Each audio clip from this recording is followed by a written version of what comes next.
গতকালই শেষ হয়েছে গ্রুপ সি এবং গ্রুপ ডি এর এক্সাম। গ্রুপ সি এর এক্সাম যদিও আগের রবিবারই শেষ হয়ে গেছিল, এই রবিবার শেষ হয়েছে গ্রুপ ডি এর এক্সাম।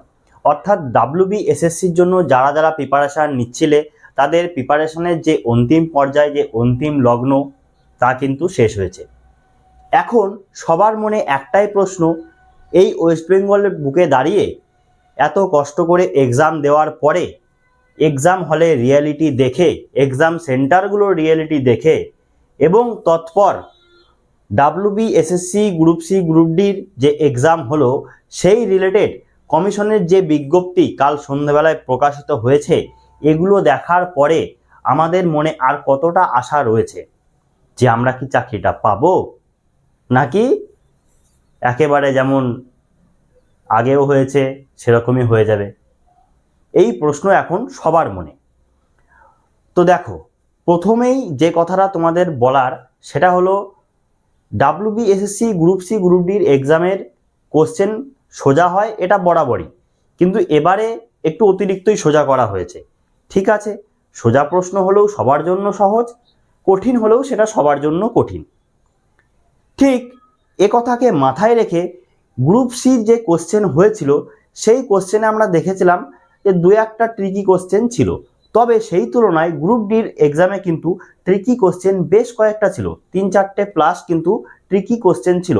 যেমন বালুচরী শাড়ির ওই কোশ্চেনটা, বালুচরী শাড়ির কোশ্চেনটা কি মুর্শিদাবাদে কিন্তু উদ্ভব হয় বালুচরী শাড়ির, পরবর্তীতে বিভিন্ন কারণবশত ওখানে ফ্লাড বা বন্যার কারণবশত কিন্তু বালুচরী শাড়ি চলে যায় বাঁকুড়া বিষ্ণুপুরে। এটা একটা বড় কনফিউশনের জায়গা ছিল। ঠিক আছে, এটা একটা কোশ্চেন ছিল। আরও কি একটা জিআই ছিল, যেটা মা মাসি নিয়ে একটা কনফিউশন সৃষ্টি হয়েছে, ওটা একটা কোশ্চেন ছিল। কম্পিউটারে বুটিং লগিং নিয়ে অনেকের মধ্যে কনফিউশন তৈরি হয়েছে এক্সাম হলে, হওয়াটাই স্বাভাবিক। এরকম কিন্তু 3-4টে প্রশ্ন ছিল, এবং যেগুলো ভেন ডায়াগ্রামের যে সমস্ত জিআইগুলো ছিল ওগুলো যথেষ্ট কিন্তু ট্রিকি ছিল, এক্সাম হলে কিন্তু ওগুলো ভুল হওয়ার সম্ভাবনা বেশি থাকে।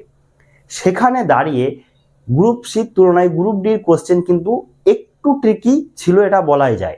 এবার সেই কথা অনুযায়ী গ্রুপ ডির কাট আপ তাহলে অনেক কম যাওয়ার কথা, তুলনামূলক এসএসসি গ্রুপ সির থেকে কম তো যাওয়ার কথা।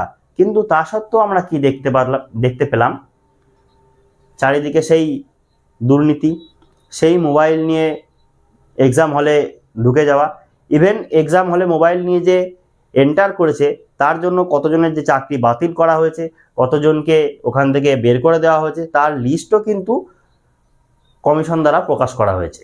তাহলে বুঝতে পারছো যে যেটা অ্যাপ্রুভাল কমিশন দিচ্ছে সেই জিনিসটাতে দুর্নীতি কতটা হয়েছে।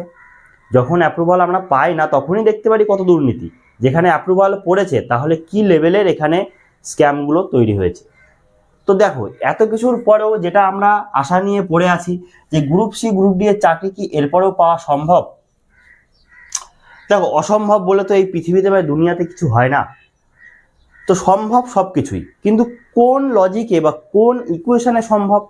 দেখো, গ্রুপ সির ক্ষেত্রে আমি আগের দিনই বলেছিলাম তোমাদেরকে যে গ্রুপ সি এক্সামটা কিন্তু বর্তমানে একটা এমন পর্যায়ে পৌঁছে গেছে যেখানে পিএইচডি করা, কিছু কিছু MA পাস করা, MPhil পড়ছে, এরকম স্টুডেন্টও গ্রুপ সি এক্সাম দিতে গেছে। তো সেইখানে দাঁড়িয়ে এই এক্সামটা এক প্রকার সেই মজাক বলে না, মজাক টাইপের জায়গায় চলে গেছে। 10 পাসের এক্সাম দিচ্ছে, তার থেকে ডবল কোয়ালিফিকেশন নিয়ে বসে থাকা লোকজন। গ্রুপ ডি তো আরও মজাক তৈরি হয়ে গেছে। এটা গ্রুপ ডিটা কি, গ্রুপ ডিটা হলো একটা 8 পাস এক্সাম, গ্রুপ সিটা হচ্ছে 10th আর গ্রুপ ডিটা হচ্ছে 8। গ্রুপ ডিটা হচ্ছে 10th পাস এক্সাম আর এটা হচ্ছে 8th পাস এক্সাম। কিন্তু পরীক্ষা দিতে যাচ্ছে কারা, 10th পাস 8 পাস, শুধু তারা, ম্যাক্সিমাম থেকে ম্যাক্সিমাম কোয়ালিফিকেশন থাকা লোকেরা কিন্তু এখানে পরীক্ষা দিতে গেছে। না দিতে যাওয়ার কোনো কারণ নেই, এখানে কোনো হাইটের ব্যাপার নেই, এখানে কোনো মেজারমেন্টের ব্যাপার নেই, সবাই এলিজিবল, একদার থেকে PWD যারা আছে তারাও এলিজিবল, সবাই দিতে গেছে। ঠিক আছে, তবে সমস্যা কি, 5 নাম্বার করে এক্সট্রা দেওয়া হচ্ছে ফ্রেশারদের, এটাও ঠিক আছে, সরি ফ্রেশারদের বলছি, 5 নাম্বার করে এক্সট্রা দেওয়া হচ্ছে আমাদের পুরনো ক্যান্ডিডেটদের, ঠিক আছে, ফ্রেশাররা সেটাও মেনে নিয়েছে। এখন ইকুয়েশনে দাঁড়াতে গিয়ে যখন আমরা দেখছি যে 45-এ যদি গ্রুপ ডির কাট আপ করা হয় তাহলে 37-38 অব্দি কাট আপ বা প্রায় 40ও কাট আপ কিন্তু ছুঁই হতে পারে, এটা বহুজনের মতামত, আমিও সেইটাই ধরে নিয়ে চলছি, নতুন করে আমি এখানে কোনো কিছু অ্যাজাম্পশন দিচ্ছি না। কিন্তু তারপরেও অনেকের মনে হচ্ছে চাকরিটা মনে হয় পাবো না। তার মূল কারণ কিন্তু এই যে এত কিছু ছকবাজি, এই ছকবাজি রিলেটেড কথা আমি আগেও ভিডিওতে বলেছি। গ্রুপ সি এক্সামের সময় অনেকে নিচে অনেক সুমন্তব্য করেছো, আমি কুমন্তব্য বলি না, সুমন্তব্যই বলি, সুমন্তব্য করেছো, ঠিক আছে। তো এই সুমন্তব্যগুলো তারা কোন পরিপ্রেক্ষিতে করছে তারাই জানে, এবং তাদেরকেও আমি ওয়েলকাম জানাই। ঠিক আছে, তোমাদের মতামত তোমরা জানিয়েছো। আনটিল একটা জিনিস কি জানো তো, যে যতক্ষণ না কোনো জিনিস আমার সাথে হচ্ছে ততক্ষণ সেই বিষয়টা নিয়ে ওয়েস্ট বেঙ্গলে কারোর টনক নড়ে না। এটা হচ্ছে ওয়েস্ট বেঙ্গলের মানে কঠিন বাস্তব হয়ে গেছে। ভাবতে লজ্জা লাগে, ভাবতে কষ্ট লাগে যে এই ওয়েস্ট বেঙ্গল হচ্ছে, এই পশ্চিমবঙ্গ হচ্ছে নেতাজি সুভাষচন্দ্রের পশ্চিমবঙ্গ। এইখানে সেই ব্যক্তিটি শুধুমাত্র কংগ্রেসের ওই লবিবাজি, ওই ছকবাজি, ওই নরমপন্থী কালচার থেকে বেরিয়ে এসে গোটা দেশের জন্য এত বড় একটা আর্মি তৈরি করে ব্রিটিশদের বিরুদ্ধে লড়াই করেছিল। সেই পশ্চিমবঙ্গের ছেলেমেয়েরা আজকে সামান্য গ্রুপ সি গ্রুপ ডি এক্সামে হলে যখন স্ক্যাম হচ্ছে তখন সেটা বাধা দিতে, সেটা একটা প্রতিবাদ করতে ভয় পাচ্ছে। আর আরেকটা জিনিস বলবো, কিছু গ্রুপ, কিছু লিডারশিপ দেখানো কিছু তোমার দল মিনস আমি কোনো পার্টির কথা বলছি না, কিছু স্টুডেন্ট গ্রুপের কথাই বলছি। এরা কি করছে, এরা আওয়াজ তুলছে, আমরা আওয়াজ তুলবো, আমরা করব জয়, আমরা প্রতিবাদ করব, আমরা সব কিছু করবো, আন্দোলন করব। আলটিমেটলি কিছুদিন আগে আমরা দেখলাম ওয়েস্ট বেঙ্গল পুলিশের রিক্রুটমেন্ট রিলেটেড একটা আন্দোলন হওয়ার কথা ছিল, অজানা কারণে আন্দোলনটা স্থগিত হয়ে গেল, কোনো পাত্তা নেই। তারপরে একটা হিন্টস ছোট দেব, সেটা হচ্ছে ইতিহাস সবাই পড়েছো, কংগ্রেস, তৎকালীন কংগ্রেসের কথা বলছি, কেন জন্ম হয়েছিল? অ্যালান অক্টাভিয়ান হিউমকে দিয়ে কেন ওই পার্টিটার, কেন ওই দলটার, কেন ওই সংগঠনটার তৈরি করা হয়েছিল? তৎকালীন ব্রিটিশ সরকার চাইছিল আমাদের বিরুদ্ধে যে আন্দোলন হচ্ছে সেটাকে আমরা আন্দোলনটাকে আন্দোলন হতে দেব, কিন্তু কন্ট্রোল ওয়েতে। আন্দোলনটা আন্দোলনের জায়গায় যাবে না। এবার তোমার যদি মাথায় বুদ্ধি থাকে তাহলে ওই পার্সপেক্টিভটাকে বর্তমান পার্সপেক্টিভের সঙ্গে একটু মিলিয়ে নাও। এই যে দল, এই যে ছোট ছোট গ্রুপগুলো আছে না, যারা তোমাদের মাসিয়া হয়ে উঠেছে, এরাও কিন্তু সেই ওরকম ধরনেরই, সবার মাথার উপরেই কিন্তু হাত আছে। তাই কখন কতটা আন্দোলন করতে হবে, যতটা ইনস্ট্রাকশন তাদের কাছে আসবে ততটাই তারা করবে। সুতরাং এসবের এতে পা দিও না, বারবার বলছি, এদের কথায় ভুলে পা দিও না। নিজের প্রিপারেশনটাকে অনেক অনেক স্ট্রং করো, যেন এই সমস্ত ছোটোখাটো জিনিসগুলো উপরে আর তোমার প্রভাব না পড়ে। এইগুলো এখন ছোটোখাটো বিষয় হয়ে গেছে, আমরা মেনে নিয়েছি। সে রবি কিষাণজির একটা ডায়লগ ছিল না, যে ওই ডায়লগটাকে তো আমি মডিফাই করে নিয়েছি।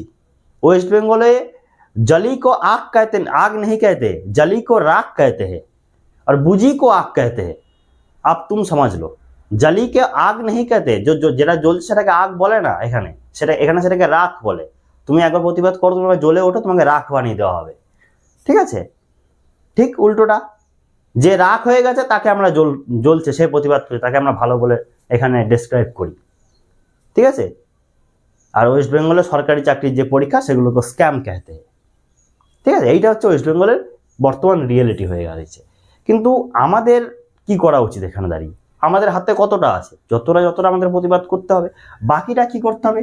বাকিটা এই যে স্ক্যামটা যেটা হচ্ছে, প্রথম কথা আমি আগের দিনই বলেছিলাম, এটা যদি আটকানোর হয় এক্সাম হলে প্রতিবাদটা করো। এখন বাইরে যেগুলো কথা বলছো, আমি যেগুলো বলছি, এগুলো পুরোটাই রটনা, এর ঘটনার ভ্যালিডিটি কিচ্ছু নেই, এটা পাস্ট হয়ে গেছে। ঘটনা তখনই হতো যখন এই জিনিসগুলো যখন উঠে তোমরা এক্সাম হলে প্রতিবাদটা করতে। যেটুকু প্রতিবাদ যারা যেখানে হয়েছে তার তো ফল হয়েছে, সেখানে তো কমিশন তাদেরকে বের করে দিয়েছে, তাদেরকে রাস্টিকেট করে দেওয়া হয়েছে।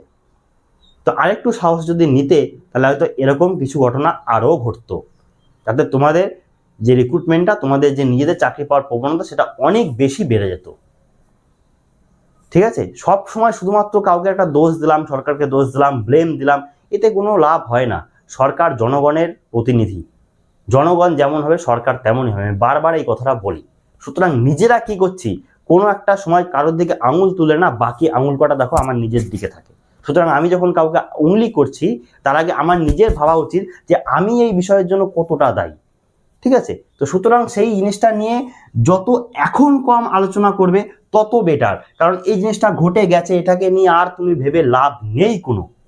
ঠিক আছে, কাট আপ আর এর বাস্তবতা কি বর্তমানে? কাট আপ আমি যেটা বললাম যে গ্রুপ ডিতে 45-এর মধ্যে যদি দেখি 45-এর মধ্যে কিন্তু আমাকে মোটামুটি 40 ধরে চলতে হবে, তাহলে আমি সেফ জোনে আছি। যদি না থাকি তাহলে আমি গেলাম 40 ইন সেন্স কি বললাম, এই 5 মার্কসটা যোগ হওয়ার পরে। এবার 40 তো অনেকেই পাবে না, অনেকেই বলবে আবার কমেন্টে যে না তুমি একটু আগে বললে 3-4টে কোশ্চেন ট্রিকি হয়েছে, তাহলে ভাই সেফ বলছি।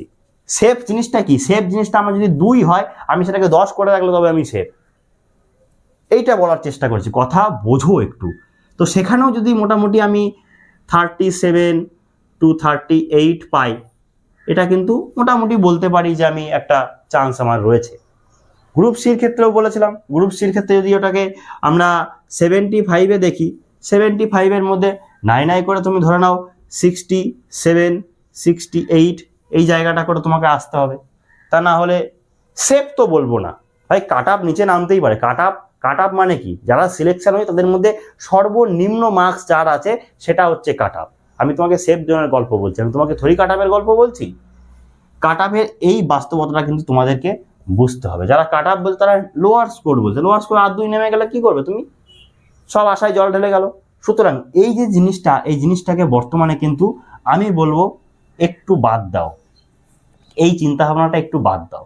বর্তমানে আমাদের যেটা হাতে রয়েছে সেটা হচ্ছে সামনে প্রচুর রিক্রুটমেন্ট আসছে, তার কারণ কি? ভোট আছে। আর কারণ কি? প্রচুর দপ্তরে কিন্তু প্রচুর শূন্য পদ খালি রয়েছে, সেটা সেন্ট্রাল বলো, সেটা স্টেট বলো, সেটা যাই বলো না কেন তুমি।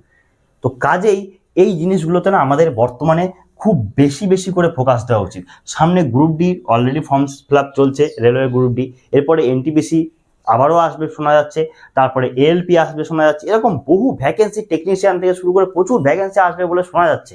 এরপরে কি স্টেট গভর্নমেন্টেরও কিছু আবগারির ভ্যাকেন্সির কথা শোনা যাচ্ছে, কিছু পুলিশ রিক্রুটমেন্টের ভ্যাকেন্সির কথা শোনা যাচ্ছে, কিছু পিএসসি রিক্রুটমেন্টের ভ্যাকেন্সির কথা শোনা যাচ্ছে। এগুলোর উপরে আমাদের ফোকাস দেওয়াটা উচিত। এবার এখন বলবেন ভ্যাকেন্সি তো আসছে না, তাহলে কি করবো? ছোটো জগন্নাথ হয়ে বসে থাকো, যখন এক্সাম হলে ঢুকবে তখন আবার এই জিনিসগুলো ফেস করবে, তখন তোমার কিছু করার থাকবে না। এক্সাম কবে হবে, কবে রিক্রুটমেন্ট আসবে, তারপরে পড়াশোনা করবো, এই চিন্তা ভাবনা ওয়েস্ট বেঙ্গলে নিয়ে চলে জীবনে চাকরি পাবে না। কাজেই এখন থেকে পড়াশোনাটা প্রপারভাবে করো, প্রপারভাবে স্টাডিটা শুরু করো, প্রপারভাবে প্রত্যেক দিনের একটা রুটিন বানাও, প্রত্যেক দিন একটা রুটিনে মেনটেন করে সেই জিনিসটাকে ইমপ্লিমেন্ট করার চেষ্টা করো। কোনো একদিন তুমি বিশাল পড়ে নিলে কিন্তু তারপরে 1 মাস পড়লে না, কোনো লাভ নেই। বিন্দু বিন্দু জলেই সিন্ধু গঠিত হয়, সিন্ধু কোনোদিন একবারে গঠিত হয় না।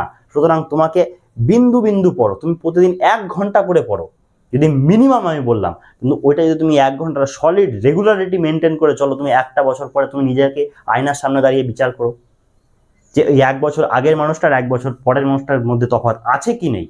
100% তফাৎ থাকবে, তফাৎ থাকতেই হবে। সুতরাং এই যে স্ক্যাম, এগুলোকে যখন প্রতিবাদ করার সময় ছিল তখন করো, পরবর্তীতে এখন এসে ঝামেলা করে, এখন এসে বিশাল কিছু বড় বড় আন্দোলন করে কোনো লাভ কিন্তু আর পাবে না। আমি এবার তুমি বলবে তাহলে তুমি ডিমোটিভেট করছো, যে আন্দোলন করতে বারণ করছো, যা স্ক্যাম হচ্ছে হতে দিই না। বলিনি তো, আমি কখন বলেছি? সময় থাকতে করো, অসময়ে করে এই জিনিসগুলোর কোনো লাভ নেই। আজকে ওয়েস্ট বেঙ্গল পুলিশে রিক্রুটমেন্টের উপর কেস হয়ে পড়ে আছে, আমি বারবার তখন বলেছিলাম যে কেসের রাস্তায় যে বা যারা হাঁটবে প্রত্যেকের কিন্তু সর্বনাশ নিশ্চিত। বলেছিলাম তো, চ্যানেলে 3-4টে ভিডিও আছে এগুলো নিয়ে, শোনেনি, ফলপ্রসূ ফল দেখতে পাচ্ছ। আমি ওই কারণে ওয়েস্ট বেঙ্গল পুলিশ নিয়ে কোনো ভিডিও করি না। আমি জানি এই ভিডিও করলেই ছেলে মেয়েদের মধ্যে ডিমোটিভেশন আরও বাড়বে, ডিমোটিভেট আরও বেশি হবে, এই জন্য কোনো কথা বলি না। আমি লাস্ট ভিডিও করছি সেই ওয়েস্ট বেঙ্গল পুলিশের এক্সপেক্টেড কাট আপ দিয়েছিলাম ওইটাই, তারপর আমি রেজাল্ট নিয়ে একটা সিঙ্গেল ভিডিও করিনি যে রেজাল্ট কবে আসবে, রেজাল্ট কবে আসবে, রেজাল্ট করিনি, জানি, সত্যিটা জানি আমি। সুতরাং ফালতু মানে মানুষকে বিক্ষিপ্ত করে, মানুষকে একটা খারাপ সিচুয়েশনের দিকে ঠেলে দিয়ে তো কোনো লাভ নেই, তাই না? তো আলটিমেটলি আমি এটাই বলবো, এই গ্রুপ সি গ্রুপ ডির মামলা এখন আমাদের চোকানো উচিত। বর্তমানে কি করা উচিত, বর্তমানে আমি কতটা আমার হাতে রয়েছে, কতটা আমি করতে পারবো, এটা ইম্পর্টেন্ট বর্তমানে দাঁড়িয়ে, আজকের দিনে দাঁড়িয়ে, যাতে আমার কালটা ভালো হয়। সুতরাং এই দিকটাই তোমরা একটু ফোকাস করো, বাকি ভগবানের উপর ছেড়ে দাও, তোমার ইষ্ট দেবতার উপর ছেড়ে দাও, তোমার মা বাবার উপর, মা বাবার আশীর্বাদের উপর ছেড়ে দাও, বাকি যা হবে দেখা যাবে। তো চলো, আবারও দেখা হচ্ছে কোনো একটি ইনফরমেটিভ ভিডিও নিয়ে। ততক্ষণ ভালো থাকবে, সুস্থ থাকবে, আর জমিয়ে প্রিপারেশন করবে এবং প্রিপারেশনটাকে এতটা জোরদার করবে এই সমস্ত যে দুর্নীতি, এই সমস্ত যে স্ক্যাম, সেগুলো তোমার উপরে বিন্দু মাত্র প্রভাব ফেলতে না পারে। এইটা যদি নিজের মধ্যে ইমপ্লিমেন্ট করতে পারো, আগামী সরকারি চাকরি তোমার।